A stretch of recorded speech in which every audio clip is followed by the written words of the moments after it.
Hello friends, कैसे हो सब लोग। आई होप सब लोग अच्छे होंगे, बेहतर होंगे और स्वस्थ होंगे। स्वागत है आपका Fairs Cloud learn to lead में। तो आज हम डिस्कस करेंगे बहुत ही इंपॉर्टेंट करंट अफेयर 6 और 7 फरवरी 2022 के, जिसमें से दो बेस्ट इमेजेस आप देख रहे हो। लेकिन बहुत ही इंपॉर्टेंट करंट अफेयर डिस्कस करने वाले हैं, तो वीडियो को बिल्कुल लास्ट तक जरूर देखना है। लेकिन उससे पहले आप हमारी एप्लीकेशन को डाउनलोड कर लें, करियर्स क्लाउड को। उसका लिंक डिस्क्रिप्शन बॉक्स में दिया हुआ है। लॉगिन कर ले अपनी ईमेल आईडी के थ्रू और क्रैक करंट अफेयर्स के ऊपर क्लिक करके 1 साल या फिर 2 साल की सब्सक्रिप्शन आप बाय कर सकते हैं। दोनों का ही प्राइस बहुत कम है। लेकिन इसमें हम आपको क्या प्रोवाइड करेंगे, हम आपको डेली करंट अफेयर्स प्रोवाइड करेंगे। डेली में 3 सेक्शंस होंगे, detail, question and answer format और क्विज सेक्शन। लेकिन ये तीनों चीजें जो हैं वो आप हमारी एप्लीकेशन के ऊपर ही असेस कर सकते हो, और क्विज जो है वो डेली आप हमारी एप्लीकेशन के ऊपर अटेम्प्ट कर सकते हो। वीकली सेक्शन होगा, उसमें भी 3 सेक्शंस होंगे, detail, question and answer format और क्विज वीकली बेसिस पे आप हमारी एप्लीकेशन के ऊपर अटेम्प्ट करोगे। मंथली सेक्शन जो कि बहुत इंपॉर्टेंट है, क्योंकि 4 तरह की पीडीएफ्स आपको मिल रही है। डिटेल करंट अफेयर की, क्वेश्चन एंड आंसर फॉर्मेट की, बेस्ट 100 करंट अफेयर वो भी क्वेश्चन एंड आंसर फॉर्मेट में, और चौथी पीडीएफ होगी पॉकेट पीडीएफ, जिसमें 2 लाइन में 3 लाइन में आपको करंट अफेयर मिल जाएगा, ताकि जल्दी जल्दी में आप इसको रिवाइज कर सको। लेकिन आपकी परफॉर्मेंस को और अच्छा करने के लिए हम आपको 20 अलग अलग तरह की टॉपिक वाइज पीडीएफ दे रहे हैं, ताकि एक टॉपिक, 2 टॉपिक को अगर आप रिवाइज करना चाहते हैं तो आप टॉपिक वाइज पीडीएफ से कर सकते हैं। अगर आप बैंकिंग स्टूडेंट हैं तो हम आपको 3 सेक्शंस देंगे, जो कि सिर्फ बैंकिंग एंड इकोनॉमी से रिलेटेड होंगे। एक में डिटेल होगी, क्वेश्चन एंड आंसर फॉर्मेट होगा, क्विज होगा। क्विज आप हमारी एप्लीकेशन के ऊपर ही अटेम्प्ट कर सकते हो, लेकिन वो मंथली बेसिस पे अटेम्प्ट कर सकते हो। इसी तरह से आपको एक एग्जाम पीडीएफ मिलेगी, जिसमें जितना भी करंट अफेयर जा चुका है 2021 का, उसको रिवाइज करने के लिए आप इसका यूज कर सकते हो। आपको डिटेल में बजट और इकोनॉमिक सर्वे मिलेगा, और इसमें आपको एक्सपेक्टेड क्वेश्चन एंड आंसर भी बताए जाएंगे, जो बजट और इकोनॉमिक सर्वे से एग्जामिनर बना सकता है। और अगर आप किसी भी स्टेट एग्जाम की तैयारी कर रहे हैं तो हम आपको हर स्टेट का करंट अफेयर प्रोवाइड करेंगे, ताकि आपकी स्टेट परफॉर्मेंस इंप्रूव हो सके। तो इसी तरह से ये सारे करंट अफेयर आपको मिलेंगे, लेकिन इकट्ठे मिलेंगे। ये सारी चीजें आपको मिलेंगी हमारी एप्लीकेशन के ऊपर, तो डाउनलोड कर ले, लिंक डिस्क्रिप्शन बॉक्स में दिया हुआ है। लॉगिन कर ले ईमेल आईडी के थ्रू, और क्रैक करंट अफेयर्स के ऊपर क्लिक करके आप 1 साल या फिर 2 साल की सब्सक्रिप्शन बाय कर सकते हैं। दोनों का ही प्राइस बहुत कम है। लेकिन दोस्तों एक बात याद रखनी है कि अगर आप नए स्टूडेंट हैं, अपनी प्रेपरेशन को स्टार्ट करें, तो मैं आपको एडवाइस करूंगा कि आप 2 साल का बाय करें, क्योंकि 2022 का लोगे तो वो बहुत कॉस्टली होगा। अभी बाय कर लोगे तो बहुत ज्यादा फायदे में रहोगे। और इसमें आपको दोनों सब्सक्रिप्शन में 10% एक्स्ट्रा डिस्काउंट मिल रहा है, अगर आप इस कोड का यूज करेंगे ASH10 का। और इस ईमेल आईडी और इस नंबर पे हमें संपर्क कर सकते हैं, अगर आपको लगता है कि कोई भी किसी भी तरह का आपको डाउट है। तो स्टार्ट करते हैं 6 और 7 फरवरी 2022 का बहुत इंपॉर्टेंट करंट अफेयर। लेकिन उससे पहले सारे बच्चों से रिक्वेस्ट है, जितने भी वीडियो को देख रहे हैं, कि यार वीडियो को लाइक जरूर कर दिया करो, शेयर करें मैक्सिमम टू मैक्सिमम, और चैनल को सब्सक्राइब कर लें अभी के अभी। और टेलीग्राम ग्रुप को आप डिस्क्रिप्शन बॉक्स लिंक से ज्वाइन कर सकते हैं, ताकि हर इंपॉर्टेंट नोटिफिकेशन जो है वो आप तक पहुंच सके। तो पहला मोस्ट इंपॉर्टेंट क्वेश्चन है, who is appointed as the chairperson of University Grants Commission. देखो कितनी इंपॉर्टेंट ऑर्गेनाइजेशन है, और उसके चेयरपर्सन जो है वो अपने आप में मोस्ट इंपॉर्टेंट क्वेश्चन में आ जाएंगे। और मैं आपको हिंट देता हूं कि ये वाइस चांसलर जो है वो रह चुके हैं जवाहरलाल नेहरू यूनिवर्सिटी के, जो कि JNU के नाम से जानी जाती है, और इनका नाम है जगदेश कुमार। तो आंसर क्या होगा, हमारे पास डी होगा। तो याद रखना, आप चेहरा देख सकते हो जगदेश कुमार का। JNU vice chancellor Jagdish Kumar को अपॉइंट किया गया यूनिवर्सिटी ग्रांट कमीशन का चेयरमैन। लेकिन दोस्तों इनको अपॉइंट किया गया 5 साल के लिए, लाइक 2022 से लेके 2027 तक ये चेयरमैन रहेंगे as a University Grant Commission का। और साथ ही साथ आपने याद रखना है, अगर इनकी 65 साल की एज पहले पूरी हो जाती है तो ये पहले रिटायर हो जाएंगे। और इससे पहले ये पोजीशन जो है वो किसके पास थी, ये DP सिंह के पास थी। याद रखना है, पुराने भी पूछे जा सकते हैं। DP सिंह थे, लेकिन वो दिसंबर 2021 में रिटायर हो गए, जिसके बाद ये पोजीशन खाली पड़ी हुई थी, जो जगदेश कुमार को लगा दिया गया है। और जगदेश कुमार जो वाइस चांसलर थे JNU के, इनका भी टाइम पीरियड वहां पे भी कंप्लीट हो चुका है जनवरी 2021 में। लेकिन अभी अगला बंदा अपॉइंट नहीं किया, तो तब तक ये एडिशनल चार्ज के तौर पे ऐसे काम करेंगे। तो याद रखना है यूनिवर्सिटी ग्रांट कमीशन। और यूनिवर्सिटी ग्रांट कमीशन में खास तौर से मैं आपको बता दूं कि एक रिपोर्ट थी, जिसको सार्जेंट रिपोर्ट जो है वो कहा जाता है। इस रिपोर्ट ने रिकमेंडेशन दी थी 1944 में, कि एक नेशनल एजुकेशन सिस्टम बनाने के लिए जो है वो एक ऑर्गेनाइजेशन होनी चाहिए। फिर 1948 में यूनिवर्सिटी एजुकेशन कमीशन बनाया गया। यूनिवर्सिटी एजुकेशन कमीशन जो है वो बनाया गया, किसकी अध्यक्षता में, डॉक्टर एस राधाकृष्णन की अध्यक्षता में। डॉक्टर एस राधाकृष्णन जो बाद में पहले वाइस प्रेसिडेंट बने देश के, उनकी अध्यक्षता में बनाया गया। और फिर उन्होंने रिकमेंडेशन दी कि एक ऐसा कमीशन होना चाहिए जो कि यूनिवर्सिटीज को मान्यता प्रदान करेगा। और इस कमीशन का आपको काम पता है कि यूनिवर्सिटीज को मान्यता के साथ साथ जो है वो फंड्स भी प्रोवाइड करता है, ताकि एजुकेशन को डेवलप किया जा सके, यूनिवर्सिटी और कॉलेजेस को डेवलप किया जा सके। लेकिन इसको बनाया गया है 1956 में। यूनिवर्सिटी ग्रांट कमीशन की स्थापना 1956 में की गई थी। तो मेरे ख्याल से सारी की सारी चीजें इस क्वेश्चन में क्लियर होंगी और साथ में आप चेहरा भी देख सकते हो, जगदेश कुमार, पूरा नाम है एम जगदेश कुमार। लेकिन जो बाकी ऑप्शंस आप देख रहे हो यहाँ पे ए बी सी के अंदर, पुष्प कुमार जोशी, रिसेंटली इनको जनवरी के महीने में ही नया चेयरमैन और मैनेजिंग डायरेक्टर अपॉइंट किया गया हिंदुस्तान पेट्रोलियम कॉर्पोरेशन लिमिटेड का। नेक्स्ट डॉक्टर वी अनंता नागेश्वरन, इनको रिसेंटली अपॉइंट किया गया नया चीफ इकोनॉमिक एडवाइजर, याद रखना है सीईसी कह सकते हो, chief economic adviser CEA. Vinod Rai जो कि हमारे पुराने कंट्रोलर ऑडिटर जनरल थे, इनको इंडिपेंडेंट चेयरमैन लगाया गया है एक नए स्मॉल फाइनेंस बैंक का जिसका नाम है यूनिटी स्मॉल फाइनेंस बैंक, जो कि भारत पे के द्वारा स्टार्ट किया गया। तो यूनिटी स्मॉल फाइनेंस बैंक जो है वो 12th फाइनेंस बैंक है इंडिया का, स्मॉल फाइनेंस बैंक। तो ये सारी अपॉइंटमेंट्स याद रखनी है। इसी के साथ आते हैं अगले क्वेश्चन के ऊपर, कौन से बैंक को एक अवार्ड मिला है डिजिटल ट्रांसफॉर्मेशन अवार्ड, मतलब डिजिटली उन्होंने अपने प्रोग्राम्स को लॉन्च किया और लोगों को बेस्ट टू बेस्ट सर्विसेज जो है वो प्रोवाइड की। तो आंसर यहाँ पे क्या होगा, कर्नाटका बैंक, तो डी आंसर है। तो आप देख सकते हैं कर्नाटका बैंक को डिजिटल ट्रांसफॉर्मेशन अवार्ड मिला है और आपने याद रखना है कि इसको DX 2021 अवार्ड के नाम से भी जाना जाता है। और इस अवार्ड को किसने प्रदान किया है, इस अवार्ड को प्रदान किया है कॉन्फेडरेशन ऑफ इंडियन इंडस्ट्री की तरफ से, मतलब CII की तरफ से इसको प्रोवाइड किया गया है। तो आप देख सकते हो ये क्यों मिला है, क्योंकि उन्होंने अपने बैंकिंग सिस्टम को बहुत ही ज्यादा इनोवेटिव तरीके से आगे बढ़ाया, जिसके नाम से उन्होंने एक प्लेटफॉर्म स्टार्ट किया जिसको कहते हैं कर्नाटका बैंक लिमिटेड विकास। तो इस कर्नाटका बैंक लिमिटेड विकास का मतलब यही है कि कर्नाटका बैंक की जो सर्विसेज हैं, बेसिकली ये 2017 में लॉन्च किया गया था और better to better digital experience देने के लिए जो है ये प्रावधान जो है वो कर्नाटका बैंक की तरफ से लॉन्च किया, मतलब कस्टमर जो है वो मैक्सिमम टू मैक्सिमम चीजें जो है वो ऑनलाइन ही कर सके, अपनी मोबाइल बैंकिंग सिस्टम के थ्रू कर सके। और 2021 में कर्नाटका बैंक जो है ऑलरेडी एक ऐसे प्लेटफॉर्म के अंदर जो है वो जुड़ चुका है जिसको कहते हैं कर्नाटका बैंक लिमिटेड नेक्स्ट, और ये KBL विकास का ही पार्ट है, क्योंकि इनका मतलब है कि digital initiative maximum to maximum जो है वो लॉन्च किए जा सके और जितनी भी बैंकिंग फैसिलिटीज हैं उनको डिजिटली प्रोवाइड किया जा सके। तो ये हम बात कर रहे थे कर्नाटका बैंक की। कर्नाटका बैंक के जो MD और CEO हैं वो कौन है, MS महाबलेश्वरा, याद रखना है MS महाबलेश्वरा, और इसका हेडक्वार्टर जो है वो बेंगलुरु में है, मतलब कर्नाटका के अंदर। लेकिन बाकी जो ऑप्शन देख रहे हो आप, 3 ऑप्शन आपको दिख रही है ABC के अंदर, ये बहुत ही इंपॉर्टेंट है। जैसे आप देख रहे हो ESCF स्मॉल फाइनेंस बैंक, इनको recently global SME finance award मिला है। कौन सा, ग्लोबल SME फाइनेंस अवार्ड 2021 ये दिया गया है।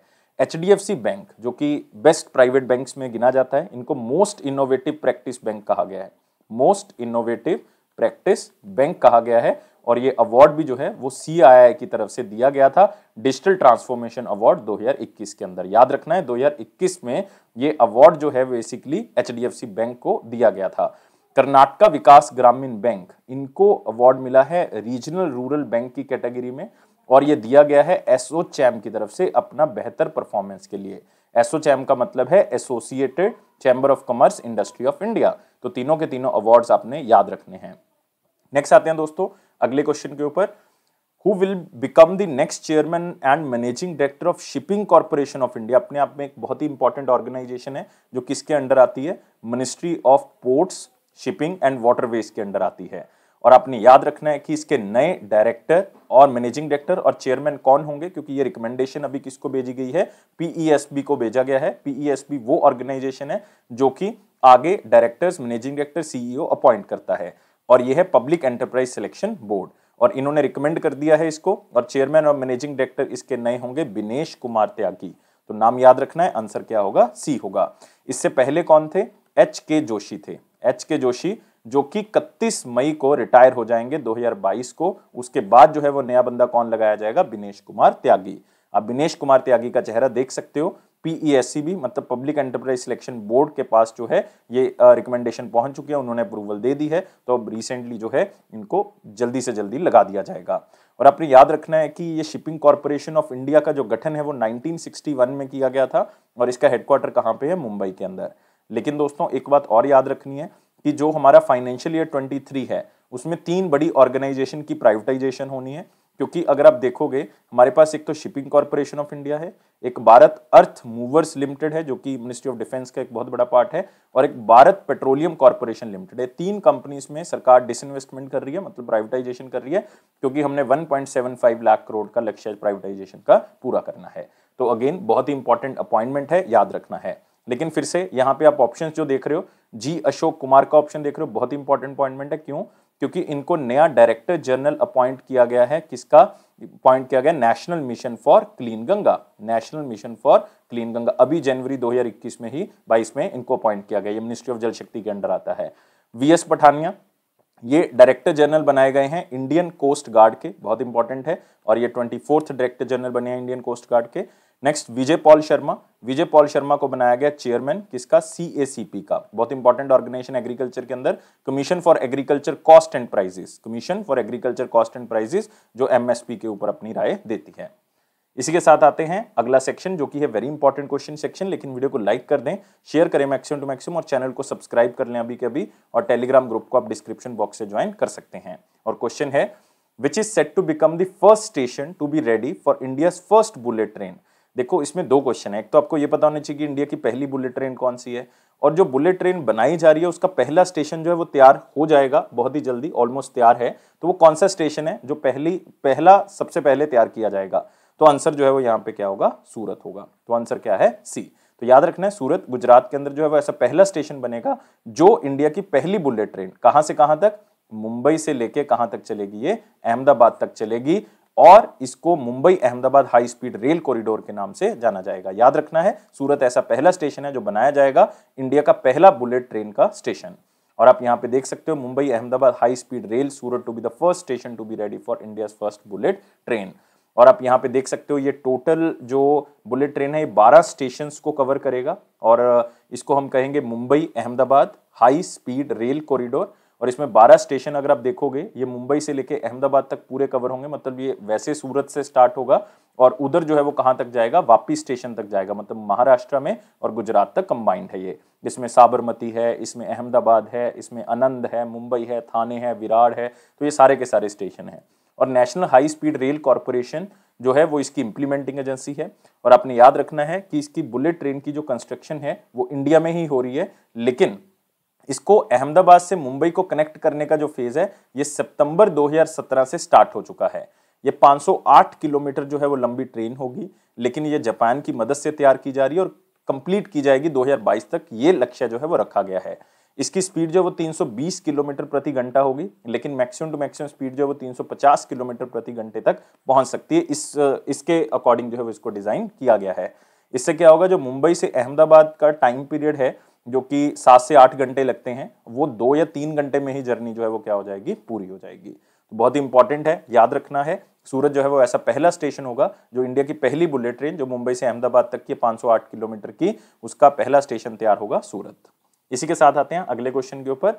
इंडिया गो एयरलाइन ने अपॉइंट किया है किसको अपना नया मैनेजिंग डायरेक्टर? तो ये बहुत ही इंपॉर्टेंट है क्योंकि एक बहुत ही इंपॉर्टेंट एयरलाइन है, इंडिया की लो कॉस्ट एयरलाइन आप कह सकते हो इंडिगो एयरलाइन। तो उसके नए मैनेजिंग डायरेक्टर जो हैं वो कौन होंगे? राहुल भाटिया होंगे। तो आंसर हमारे पास क्या होगा? बी होगा। तो आप यहाँ पे देख सकते हो इंडिगो अपने को फाउंडर और प्रमोटर राहुल भाटिया को मैनेजिंग डायरेक्टर जो है वो बना दिया है। और कितने टाइम पीरियड के लिए बनाया है? 5 साल के लिए इनको नया मैनेजिंग डायरेक्टर बना दिया गया है। तो इनका मेन मकसद यही होगा कि एक तो इंडिगो को ट्रांसफॉर्म करना है, खास करके इंडिया के अंदर जो है वो उसकी प्रेजेंस को बढ़ाना है, और इंटरनेशनल मार्केट के अंदर भी हमने नए टाई अप्स करने हैं ताकि इंटरनेशनल फ्लाइट्स के ऊपर इंडिगो जो है वो फोकस कर सके। तो ये है हमारे पास राहुल भाटिया। लेकिन इंडिगो एयरलाइन के जो सीईओ हैं वो कौन है? वो हैं रंजॉय दत्ता। रंजॉय दत्ता, ये भी आप याद रख सकते हो, लेकिन इतना इंपॉर्टेंट नाम नहीं है। इंडिगो एयरलाइन का हेडक्वार्टर कहां पे है? गुरुग्राम के अंदर।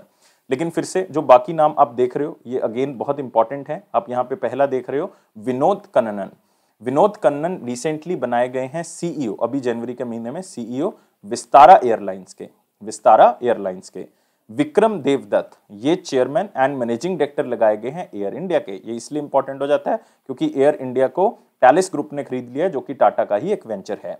नेक्स्ट चंचल कुमार, इनको नया मैनेजिंग डायरेक्टर बनाया गया है national highway and infrastructure development corporation NHIDC का। याद रखना है national highway and infrastructure development corporation का। इसी के साथ आते हैं अगले क्वेश्चन के ऊपर।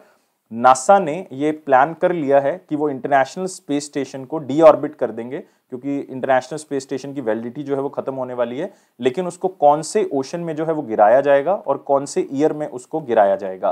तो अपने याद रखना है कि इंटरनेशनल स्पेस स्टेशन जो कि बहुत ही इंपॉर्टेंट है, जो कि आप कह सकते हो एक तरह का घर होता है जो साइंटिस्ट होते हैं, क्योंकि वो वहां पे जाते हैं इंटरनेशनल स्पेस स्टेशन पे, वो रुकते हैं, एक तरह से उनके लिए वो काम करता है रुकने की जगह का। तो इंटरनेशनल स्पेस स्टेशन जो है वो पैसिफिक ओशन में जो है वो 2031 में जो है वो डीऑर्बिट कर दिया जाएगा, मतलब उसको खत्म कर दिया जाएगा पैसिफिक ओशन में, जो है उसको लैंड करके जो है वो उसका सारे के सारे जो उसके डैब्रीज हैं वो पैसिफिक ओशन में समा जाएंगे। तो इंटरनेशनल स्पेस स्टेशन जो है वो पैसिफिक ओशन में समा जाएगा 2031 में, नासा की तरफ से ये स्टेटमेंट दे दी गई है। और बहुत ही रिमोट एरिया जो पैसिफिक ओशन का होगा उसमें जो है वो इसको जो है वो आप कह सकते हो प्लंज किया जाएगा, उसमें जो है वो इसको भेजा जाएगा। और जनवरी 2031 में पूरा का पूरा जो है वो पैसिफिक ओशन में ड्रॉप कर दिया जाएगा। और इसका मतलब इंटरनेशनल स्पेस स्टेशन जो है वो अपने काम जो है वो 2030 तक जो है वो करता रहेगा।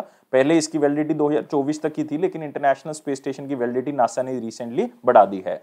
और नासा ऑलरेडी जो है वो 3 प्राइवेट कंपनीज के साथ टाई अप कर चुका है कि हमने जो है वो कमर्शियल स्पेस स्टेशन जो है वो बनाने हैं। ये आप कह सकते हो प्राइवेट कंपनीज के साथ, ये गवर्नमेंट एस्ट्रोनॉट्स के साथ मिलकर बनाए जाएंगे। और ये 3 कंपनीज जो नासा के साथ होंगी, अगर आप ध्यान से देखोगे, एक तो ब्लू ओरिजिन आप यहाँ पे देख रहे हो, एक नैनोरेक्स LLC देख रहे हो, एक नॉर्थरॉप ग्रूमन सिस्टम्स कॉर्पोरेशन आप देख रहे हो। तो नासा ऑलरेडी इनके साथ टाई अप कर चुका है कि हमने एक नए स्पेस स्टेशन की शुरुआत जो है वो करनी है।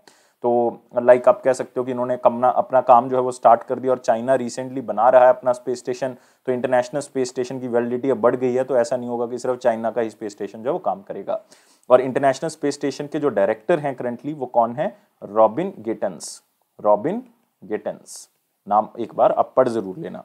और इंटरनेशनल स्पेस स्टेशन जो है वो अमेरिका का एक फुटबॉल फील्ड जितना जो है वो बड़ा है, लाइक एक बहुत बड़ा फुटबॉल फील्ड होगा अगर अमेरिका का, तो उतना बड़ा जो है वो स्पेस स्टेशन है। और पूरी पृथ्वी के जो चक्कर ये लगा लेता है एक पृथ्वी का 90 मिनट के अंदर, मतलब 1.5 आवर में ये एक पूरा चक्कर जो है वो अर्थ का कंप्लीट कर लेता है। और ऐसा जो है वो लगातार करता आ रहा है नवंबर 2000 से। और इसको पहले इसकी वैलिडिटी जो है वो 15 साल के लिए ही थी, लेकिन बाद में अब इसको बढ़ा के 2030 तक कर दिया है। तो इसलिए याद रखना है 2030 तक अब इसकी वैलिडिटी है। और नासा की स्थापना दोस्तों 1957 में की गई थी, और इसने काम जो है वो 1958 में करना स्टार्ट किया था। इसका हेडक्वार्टर जो वाशिंगटन DC है, और इसके करंट एडमिनिस्ट्रेटर जो बिल नेल्सन, जिनको लास्ट ईयर ही अपॉइंट किया गया था। इसी के साथ आते हैं अगले क्वेश्चन के ऊपर। कौन सी कंपनी ने अपना एक नया स्टोर जो है वो ओपन किया है जिसका नाम होगा हैप्पी शॉप, जिसमें आप रिटेल प्रोडक्ट्स जो है वो खरीद सकते हो, जिसमें आप अपनी घर की जरूरतों का जो सामान है वो खरीद सकते हो। और ये स्टार्ट किया है हिंदुस्तान पेट्रोलियम कॉर्पोरेशन लिमिटेड ने। आंसर होगा डी। बिल्कुल स्टैटिक क्वेश्चन है, इसको यहीं से याद कर लें, आपको कोई भी एक्स्ट्रा चीज याद करने की जरूरत नहीं है। तो इस तरह के ये स्टोर जो है वो खोले जाएंगे, लाइक आप कह सकते हो बिग बाजार की तरह, इजी डे की तरह ये स्टोर खोले जाएंगे। और हैप्पी शॉप जो है एक नॉन फ्यूल रिटेल सेक्टर होगा हिंदुस्तान पेट्रोलियम कॉर्पोरेशन लिमिटेड का, जिसमें आपकी डेली नीड्स का जो सामान होगा आप वहां पे खरीद सकते हो, और आपकी कन्वीनियंस में भी होगा, आप आराम से वहां से ले सकते हो। तो इन्होंने नए जो 2 स्टोर खोले हैं, एक तो मुंबई महाराष्ट्र के अंदर खोला है, एक विशाखापट्टनम आंध्र प्रदेश के अंदर इसको खोला है। तो डेली नीड का सामान जो है वो लिया जा सकता है। और रिसेंटली इन्होंने पानी at the rape club HP, जो कि पैकेज ड्रिंकिंग वाटर HPCL का है, वो भी जो है वो अलग अलग आउटलेट्स पे जो है वो बेच रहे हैं। तो HPCL ऑलरेडी अलग अलग जगह पे कदम रख चुका है कि हम और भी चीजों के ऊपर क्या करेंगे, निवेश करेंगे, ओनली पेट्रोलियम सेक्टर के ऊपर निवेश नहीं करेंगे। और इन्होंने अपनी एक एप्लीकेशन लॉन्च की है, HP पे एप्लीकेशन, तो उसके थ्रू भी जो है वो आप शॉपिंग कर सकते हैं। तो सिर्फ सिंपल क्वेश्चन स्टैटिक जीके का है, जिसको स्लाइड से ही याद रखना है। नेक्स्ट आते हैं अगला question. Who signed a memorandum of understanding with CDAC का मतलब है यहाँ पे centre for development of advance computing to boost collaboration in the cyber security and allied sector. तो बहुत इंपॉर्टेंट है कि साइबर सिक्योरिटी सेक्टर को और बढ़ाया जा सके, मतलब साइबर सिक्योरिटी के ऊपर फोकस किया जा सके, कैपेसिटी बिल्डिंग प्रोग्राम चलाए जा सके, ट्रेनिंग प्रोग्राम चलाए जा सके। उसके लिए सिडबी ने टाई अप किया है CDAC के साथ, मतलब small industries development bank of India, जो एक MOU साइन करता है centre for development of advance computing के साथ, जो कि रिसर्च एंड डेवलपमेंट ऑर्गेनाइजेशन एक तरह से ministry of electronics and information technology की, ताकि साइबर सिक्योरिटी के ऊपर काम किया जा सके। और अगस्त 2021 में, याद रखना है, अगस्त 2021 में एक डिजिटल प्रयास नाम से भी एक इनिशिएटिव स्टार्ट किया गया था, डिजिटल प्रयास। ये डिजिटल प्रयास जो है वो एक app based digital landing platform था, जिसमें लोन्स जो हैं एंटरप्रेन्योर्स को दिए जा रहे थे जो लो इनकम ग्रुप्स थे। तो आप कह सकते हो कि सिडबी जो है वो एक ऐसा प्लेटफॉर्म चाहता है जिसमें साइबर सिक्योरिटी बनी रहे और साथ में हमें कोई भी किसी भी तरह का खतरा जो है वो साइबर लेवल पे ना आए। तो इसलिए वो मदद ले रहा है किसकी, सीडैक की। तो साइबर कैपेबिलिटीज को बढ़ा रहा है। तो इनोवेशन को इंप्रूव किया जाएगा, साथ में नई टेक्नोलॉजी के ऊपर फोकस किया जाएगा, क्योंकि आर्टिफिशियल इंटेलिजेंस का दौर बढ़ रहा है, ब्लॉकचेन टेक्नोलॉजी बढ़ रही है, जो कि सेफ टेक्नोलॉजीज बनाने के लिए हमें साइबर सिक्योरिटी के ऊपर फोकस करना पड़ेगा। तो इसका मतलब है कि बैंकिंग सेक्टर के अंदर जो लोग ऑलरेडी इंप्लॉयड हैं उनकी कैपेसिटी बिल्डिंग का प्रोग्राम, उनकी ट्रेनिंग का प्रोग्राम जो है वो करना होगा। तो इसलिए टाई अप जो है वो सीडैक के साथ है, मतलब ट्रेनिंग और कैपेसिटी बिल्डिंग का काम सीडैक करेगा, और जो मेन ऑर्गेनाइजेशन होगी सिडबी, जो अपने इंप्लॉइज को ये सारी चीजें फैसिलिटी प्रोवाइड करेगी। सिडबी का हेडक्वार्टर कहाँ पे दोस्तों, लखनऊ। ये बहुत बार पूछा जाता है कि कहाँ पे हेडक्वार्टर है, लखनऊ। और इसकी स्थापना 1990 में की गई थी, और सिडबी के चेयरमैन और मैनेजिंग डायरेक्टर हैं शिवा सुब्रमण्यम रमनन। शिवा सुब्रमण्यम रमनन, याद रखोगे इसको। नेक्स्ट आते हैं दोस्तों अगले क्वेश्चन के ऊपर। अगला है who was known as Kabir of Karnataka, जिनका रिसेंटली देहांत हुआ है। आपने नाम याद रखना है, क्या है उनका नाम, है इब्राहिम नबी साहेब सुतर। तो आंसर क्या होगा इसका, सी होगा। आप यहाँ पे उनका चेहरा देख सकते हो, इब्राहिम सुतर, जिनका देहांत हो गया। इनको कबीर ऑफ कर्नाटका कहा जाता था, क्योंकि बहुत ही ज्यादा सोशल वर्क करते थे, तो कबीर के नाम से इनको जो है वो नवाजा गया। और कर्नाटका से ही बिलोंग करते हैं, कर्नाटका में जन्म हुआ था, कर्नाटका में ही इनकी मृत्यु हुई है।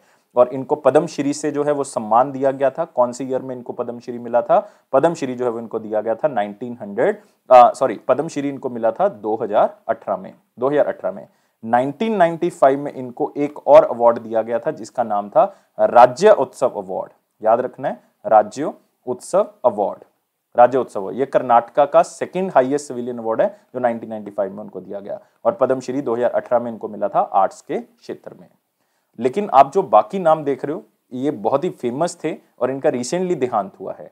और पहला आप देख रहे हो के.एस. सेथुमाधवन, ये बहुत ही फेमस मलयालम फिल्म मेकर थे, केरला से बिलोंग करते थे। Next Konijeti Rosaiah, former governor कह सकते हो साथ में तमिलनाडु के, और साथ में चीफ मिनिस्टर भी थे पुराने, किसके, आंध्र प्रदेश के। Former chief minister Andhra Pradesh के और फॉर्मर गवर्नर रह चुके हैं तमिलनाडु के। नेक्स्ट कोनेरू रामाकृष्णा राव देख सकते हो, ये बहुत ही फेमस एजुकेशनलिस्ट, टीचर, फिलोसफर, इनका भी रिसेंटली देहांत हुआ है। तो तीनों की तीनों ओबिचुरीज जो है वो याद रख सकते हो, आपको एग्जामिनर पूछ सकता है। नेक्स्ट आते हैं अगला क्वेश्चन, आप पिक्चर से करोगे। Google launch new Chromebook devices for teachers and students.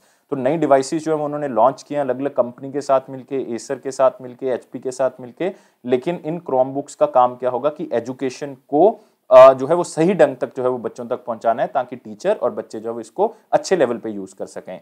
तो नई क्रोमबुक के अंदर डिस्कवरी पेज होगा, जिसके अंदर आप सर्च कैपेबिलिटीज करो, जब उसके अंदर सर्च कैपेबिलिटीज होंगी, जिसमें आपको ग्राफिक डिजाइन, लेसन प्लानिंग के जो पेजेस हैं वो बिल्कुल फ्रंट पेज पे ही मिल जाएंगे।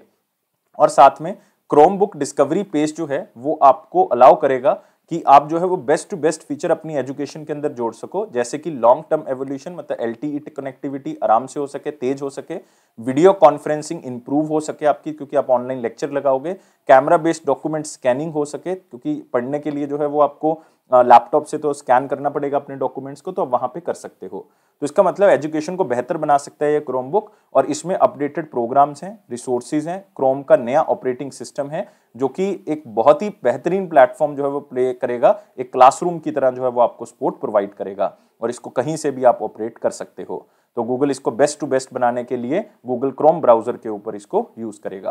तो याद रखना है, बहुत इंपॉर्टेंट है, और इसको सिर्फ स्लाइड से ही आपने एक बार याद रखना है, ये आपकी नॉलेज के लिए ज्यादा है, क्वेश्चन पॉइंट ऑफ व्यू से कम बता रहा हूं मैं। अगले क्वेश्चन के ऊपर आते हैं। सेल फोर्स की तरफ से एक इंडेक्स रिलीज किया गया, ग्लोबल डिजिटल स्किल इंडेक्स 2022। इसके बहुत से पैरामीटर होते हैं। एक पैरामीटर होता है रेडीनेस का, कि कितने डिजिटली हम तैयार हैं, उसमें इंडिया ने टॉप किया है। इतना ही याद रखना है कि इंडिया ने रेडीनेस के अंदर जो है वो टॉप किया है, डिजिटल रेडीनेस के अंदर। तो सेल फोर्स जो कि एक लीडिंग प्लेयर है कस्टमर रिलेशनशिप मैनेजमेंट के अंदर, उन्होंने 2022 का ग्लोबल डिजिटल स्किल इंडेक्स जो है वो पब्लिश किया है, बहुत इंपॉर्टेंट है। और इसमें यह बताया जाता है कि ग्लोबल लेवल पे डिजिटली हम कितना स्किल जो है वो हो रहे हैं, कितने लोगों के पास डिजिटली चीजें हैं जिससे वो अपनी लाइफ को और बेहतर बना सकते हैं, एजुकेशन ले सकते हैं, किसी भी तरह से उसको यूज कर रहे हैं, जहां हमें और कितने एक्शंस की जरूरत है जिसमें डिजिटली लोग जो हैं वो अभी भी काफी पीछे हैं। तो ये सारी चीजें बताता है। और कितनी कंट्रीज को आंकता है, 19 कंट्रीज को आंकता है। लेकिन हाईएस्ट रेडीनेस जो है वो इंडिया का स्कोर 100 में से 63 है। तो डिजिटल स्किल रेडीनेस मतलब हम कितना तैयार हैं डिजिटल स्किल्स को लेके आने के लिए, या कितने लोग हैं ऐसे जो डिजिटल स्किल्स लेना चाहते हैं, उसमें हम सबसे आगे हैं।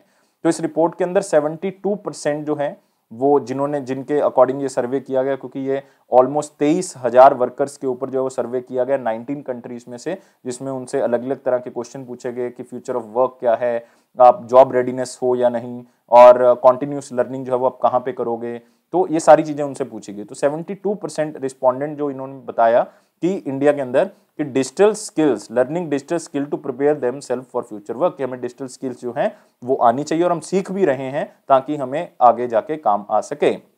और 66% इंडिया के अंदर लोगों ने ये कहा, जिनसे ये सर्वे किया गया, कि उनके पास डिजिटल स्किल्स को सीखने के लिए, डिजिटल स्किल को असेस करने के लिए हमारे पास रिसोर्सेज हैं।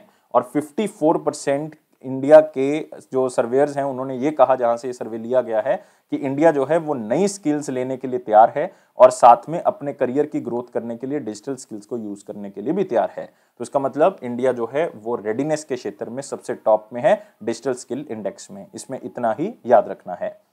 अगले क्वेश्चन के ऊपर आते हैं, जो कि है इंपॉर्टेंट क्वेश्चन सेक्शन में। लेकिन वीडियो को लाइक करें, शेयर करें मैक्सिमम टू मैक्सिमम, और चैनल को अभी के अभी सब्सक्राइब कर लें।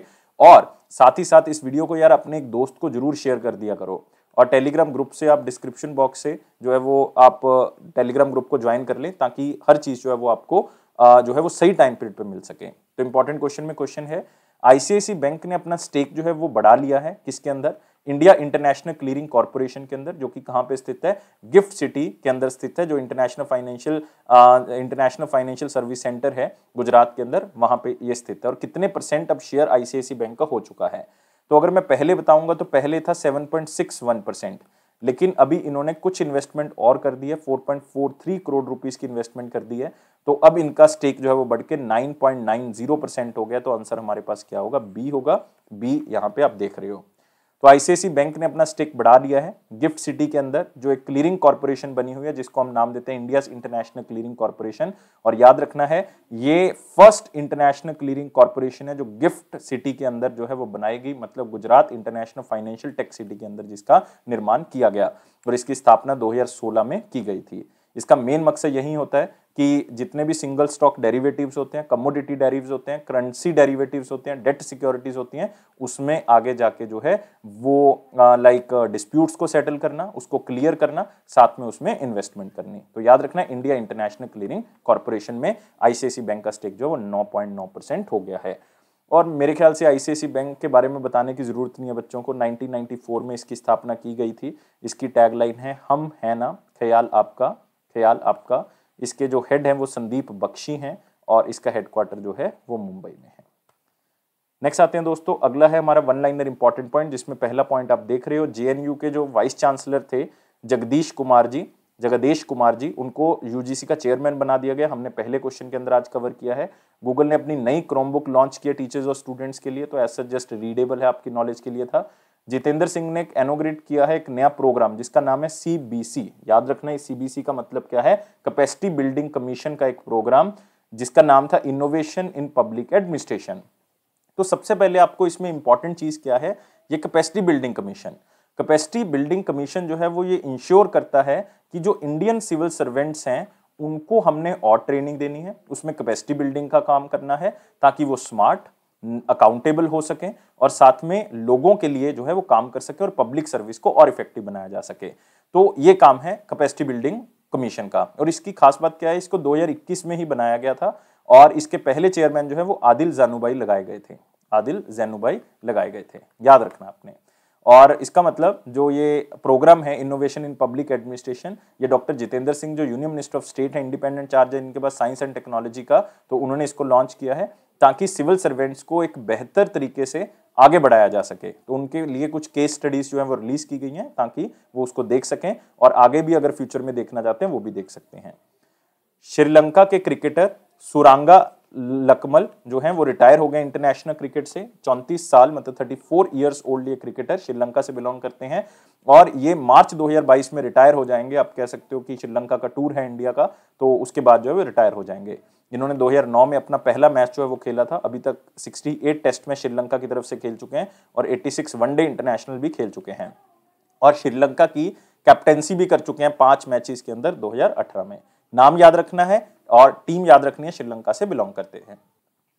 नेक्स्ट है आईसीआईसीआई बैंक ने अपना स्टेक बढ़ा लिया है, हम पहले कर चुके हैं, 9.9% तक हो चुका है। इंडिया की जो कंपनीज है उनकी एक्सटर्नल कमर्शियल बोरिंग जो है वो 19% बढ़ चुकी है। एक्सटर्नल कमर्शियल बोरिंग्स जो है वो 19% बढ़ चुकी हैं, 23.28 बिलियन हो चुकी है पिछले 9 महीने के अंदर।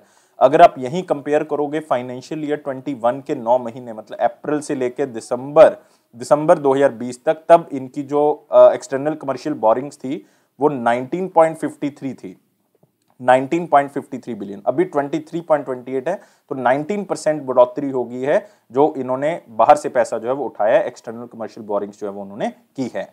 तो बहुत ही बड़ी बात है, क्योंकि कोविड के कारण जो है वो पैसा अगर बैंक से नहीं मिल पा रहा तो इसका मतलब कहीं ना कहीं किसी और से उठाएंगे, जिसके कारण जो है वो डेट जो है वो इंडियन कंपनीज के ऊपर बढ़ता जाएगा।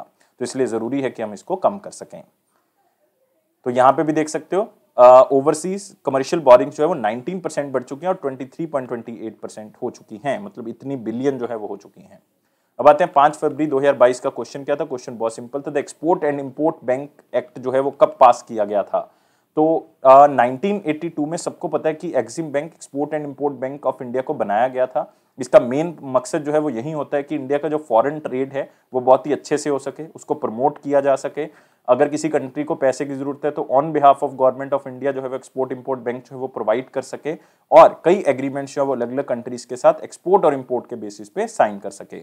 इसको फुली ऑन करता है गवर्नमेंट ऑफ इंडिया, और इसका एक्ट जो है वो 1981 में पास हुआ था, क्योंकि एक्ट की बात हो रही है तो एक्ट 1981 में पास हुआ था।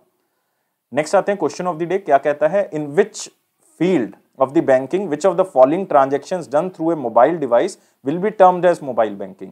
तो इनमें से कौन सी टर्म को मोबाइल बैंकिंग के नाम से नवाजा जाएगा। जो भी आप यहाँ पे ऑप्शन देख रहे हो, अगर इनमें से कोई भी आप चीज करते हो तो मुझे आंसर आप कमेंट बॉक्स में दोगे, लेकिन वीडियो को लाइक करना है, शेयर करें यार मैक्सिमम टू मैक्सिमम, और चैनल को अभी के अभी सब्सक्राइब कर लें और टेलीग्राम ग्रुप को ज्वाइन कर लें, डिस्क्रिप्शन बॉक्स में लिंक गिवन है, और बेल बटन को प्रेस कर दें ताकि हर नोटिफिकेशन आप तक पहुंच सके। ये फेयर्स क्लाउड का प्रॉमिस है कि ये आपके साथ जो है वो हर टाइम पीरियड पे खड़ा रहेगा, हर चीज प्रोवाइड करेगा और आपके कॉन्फिडेंस को जरूर बूस्ट करेगा। लेकिन लाइफ को बहुत ज्यादा सीरियस नहीं लोगे दोस्तों, हमेशा खुश रहोगे स्माइली की तरह, क्योंकि मुस्कुराते रहोगे तो हर प्रॉब्लम जो है वो खत्म होती जाएगी। Thank you guys, take care and bye bye.